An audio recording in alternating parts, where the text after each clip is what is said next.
December 17th, 2009. Going Green for Green finds itself in Markham, where the Olympic torch relay has arrived here early this morning. And following behind the torch is the RBC Eco Home. Dan from RBC is going to take us for a tour and show us the three different levels highlighted in the Eco Home. Bronze, silver, and gold, that Olympic theme. And it's going to show you how you can make your home more energy efficient and what RBC is doing to make money available so that you can green your home. We also dragged Camilla from Agate Laboratories out of her lab, and she's on location here today. She loves the parade. She's going to talk to Kate about sort of the reception of the Eco Home as it's traveled across Canada. We're very happy to be here today with Katie from RBC. We're learning a little bit more about the Eco Home and RBC's involvement with the torch relay. Katie, can you tell us a little bit more about the Eco Home and what you got going on? Yeah, definitely. RBC is here today as a presenting sponsor of the 2010 Olympic Torch Relay. So we've had a really great, unique opportunity to travel across Canada on this 106-day journey. And the vision we have is to create a better Canada. And so the idea is that as we go through communities, we show people a little bit of the small and larger changes you can make in your homes that we each can do to create a better Canada along the way. This Eco Home, which was designed by RBC, has been touring around the country and educating people on things they can do to make their home more energy efficient and in so doing help the planet. So Dan is kind of the man in charge of the Eco Home here, and he's going to take us for a tour and tell us how it all works. Dan, great. Thanks for taking us in here. Thank you. Welcome to the RBC Creating a Better Canada experience. We really wanted to take the sustainability piece to the furthest reaches for the entire relay. So this actually, the entire truck is powered by solar heat as well as wind generation. So the whole footprint that we have here is powered and is off the grid. It's also heated by solar hot water tank in the ceiling that you'll see later, and it provides radiant heat flowing throughout the entire exhibit. The first thing we do is we've really broken this down simply for consumers. We've got a bronze, silver, and gold section to kind of show people the path to gold and to sustainable living in their home. We start out first by showcasing the fact that your home is a polluter. All the homes in Canada equate to about 19 million cars on the road a year. So really just kind of showcasing that your home is a polluter, but it doesn't have to be that way. And we wanted to kind of take you on the path of gold to show you how to live more sustainably, so really get down to net zero. Okay, so let's see, what can we do here in the bronze section to improve our efficiency? Yeah, sure. So in the bronze section here, some of the simplest things that you can do is just replacing light bulbs. So right here we've got a low efficiency bulb and a high efficiency bulb. If everyone changed one light bulb in their house, it's the equivalent of taking 70,000 cars off the road a year. One light bulb, 70,000 cars. Yeah, so it's an interactive exhibit here where you can kind of push some of the buttons. It highlights the low efficiency bulb and shows that it's 60 watts being used. You then do the same for the high efficiency bulb. You can see that it's only around 20 watts of power. So it cuts it by almost 70%, 65%. Exactly. Wow, amazing. In addition, we've got other items you can look at in terms of installing low-flow shower heads or low-flow toilets. Again, an interactive exhibit so people can kind of play with this. It's supposed to be fun and interactive at the same time. You turn the knob, the sounds of the shower go on, and you can learn about, that showers account for 19% of water usage in most homes. Same for the toilet. You hear the flush of the toilet. Kids really like that one. Wow.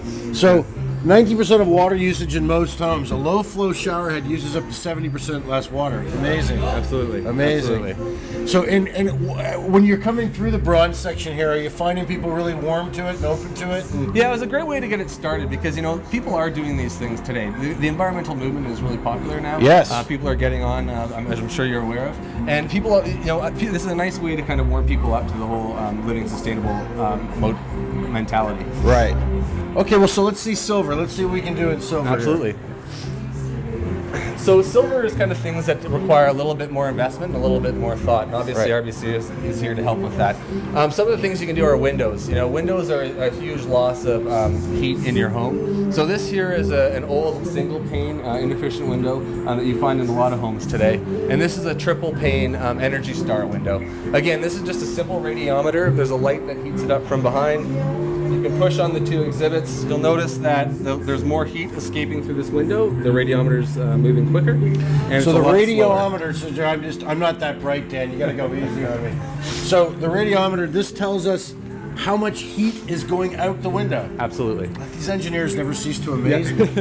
Okay, so this one's spinning really fast, so this is our inefficient window. Exactly. More heat is escaping through the single pane of the window, and therefore it's spinning a lot faster because the heat is what makes that fan go. Cool, cool. Absolutely. So 7% savings, 12% savings. So again, I guess, so as you've got people walking through here, are they thinking twice in their brains about, you know, that life cycle cost of if they make the investment in windows? Absolutely. The first thing that happens is people are amazed by just the heat loss that is happening, and realizing that they do have these windows, for instance, in their home. So they actually are interested in kind of getting these more kind of sustainable methods installed in their house. For sure. And also getting the financial benefits of doing that as well. And I'll tell the viewer, Energy Star, which is, you know, the sort of certification for appliances and windows and a lot of products around your home.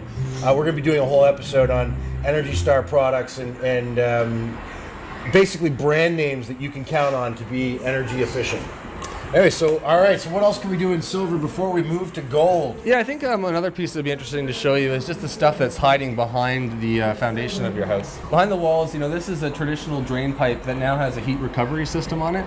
So this is an actual coil of copper wire that wraps around your drainage pipes. So when hot water comes through the sink, it heats up the coil pipes, and that heat is redirected back to your water tank to recycle the heat. So again, another way, and you can get about 70% savings for your water heating costs. From your water heating costs in this.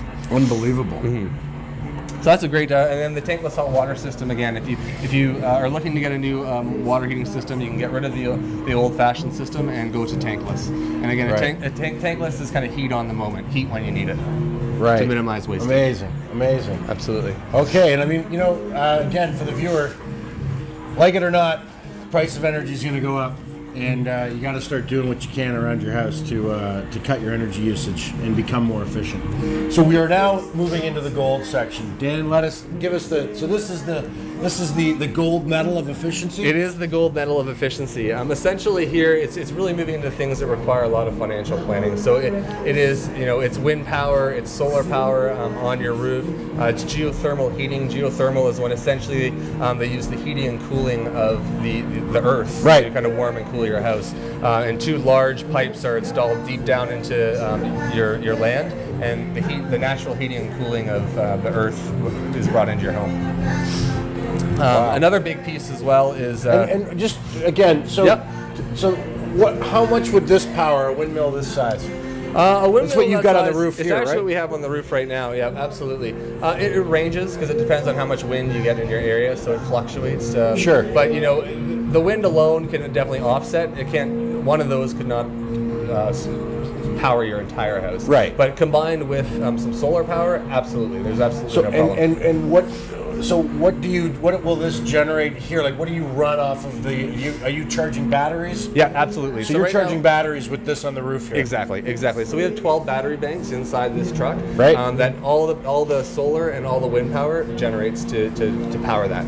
Right. And then once it's powered up to the max, it'll just stay static. But if this was your home, you can actually sell that energy that you collect back onto the grid and actually make money off of it. Once everybody's gone through it, they've gone through bronze, silver, gold today, you know, tomorrow, planning for the future. It's just kind of a reminder of everything you can do. So consumers can actually go on, step on the bronze, and you'll hear the cheering of the actual crowd, and it highlights the bronze elements. So low flow fixtures, efficient lighting. You know, again, when you step on the gold or the silver, you hear the sound of the cheer of the crowd a little louder. And you talks about better insulation, Energy Star windows, drain water recovery, Energy Star appliances. Okay, you step on the gold, Dan. I mean, you go for the gold. So that's your solar and your wind and your geothermal. Absolutely. Is this the best we can do? Of course not. We can do better. Think about it. You know, centralized power. So we build these massive power plants that produce power. And then we have the distribution grid, which, you know, the hydro lines carry that power to where it's needed. It's kind of crazy. You know, certainly back in the day, it was the only solution that we had. But now, as we're looking at solar and wind and all these alternative energy uses, you, the individual, has to become your own power supplier. And if you can produce enough power to do 3 loads of laundry a day and watch TV for 3 or 4 hours a day, great. If you can't, let's hope that we learn how to live within our means, because that's what it's really about.